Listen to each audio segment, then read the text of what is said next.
Secular Gujarat ન્યૂઝમાં આપનું સ્વાગત છે। આણંદ જિલ્લાના ઓડ શહેરમાં તિરંગા યાત્રાનું આયોજન કરવામાં આવ્યું। ઓડ શહેરમાં તિરંગા યાત્રા યોજવામાં આવી। વડાપ્રધાનના હર ઘર તિરંગા અભિયાનને પગલે સમગ્ર ભારતમાં ઠેર ઠેર તિરંગા યાત્રાઓ કાઢવામાં આવી રહી છે અને આ અભિયાનમાં ગુજરાત પાછળ નથી। ગુજરાતના વિવિધ જિલ્લાઓમાં આ તિરંગા યાત્રા કાઢવામાં આવી રહી છે, જેમાં ઓડ શહેરમાં 14 ઓગસ્ટના દિવસે આપણા ભારતના રાષ્ટ્રધ્વજ સાથે વિશાળ તિરંગા યાત્રા યોજાઈ। આણંદ જિલ્લાના ઓડ શહેરમાં તારીખ 14મી ઓગસ્ટના દિવસે સરદાર પટેલ વિનય મંદિર હાઈસ્કૂલમાંથી હર ઘર તિરંગા અંતર્ગત તિરંગા યાત્રા નીકળી હતી। આ તિરંગા યાત્રા ઓડ નગરપાલિકા પાસે અંબાજી મંદિરે લાવી સમાપન કરવામાં આવ્યું।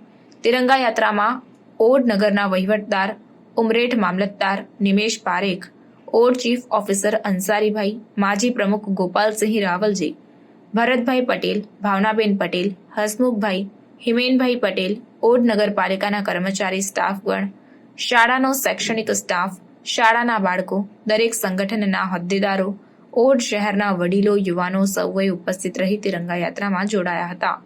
વડાપ્રધાનના હર ઘર તિરંગા સંકલ્પને આગળ વધારવા માટે છેલ્લા 2 વર્ષથી સ્વતંત્રતા દિવસની ઉજવણી નિમિત્તે તિરંગા યાત્રાના આયોજનથી એકતા અને રાષ્ટ્રભાવનાની લહેર જાગી છે। કાશ્મીરથી કન્યાકુમારી સુધી દેશના હજારો ગામડાઓ અને શહેરોમાં રાષ્ટ્રભાવના સાથે આ અવસરની ઉજવણી થઈ રહી છે।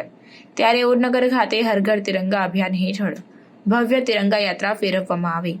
યાત્રામાં દરેક સંગઠન, કાર્યકરો, સામાજિક સંસ્થા અને રહીશો સહિત મોટી સંખ્યામાં લોકો જોડાયા હતા। ઉપરાંત હર ઘર તિરંગા અભિયાન હેઠળ ધ્વજનું વિતરણ પણ કરવામાં આવ્યું હતું। Reporter Dilipbhai S Patel, secular Gujarat news, Anand.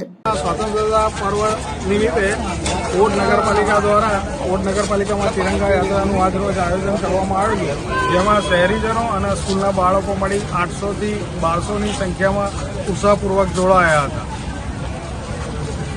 પદાધિકારી તમામ હાજર હતા।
સમાચારોની અવનવી અપડેટ્સ માટે જોતા રહો સેક્યુલર ગુજરાત ન્યૂઝ।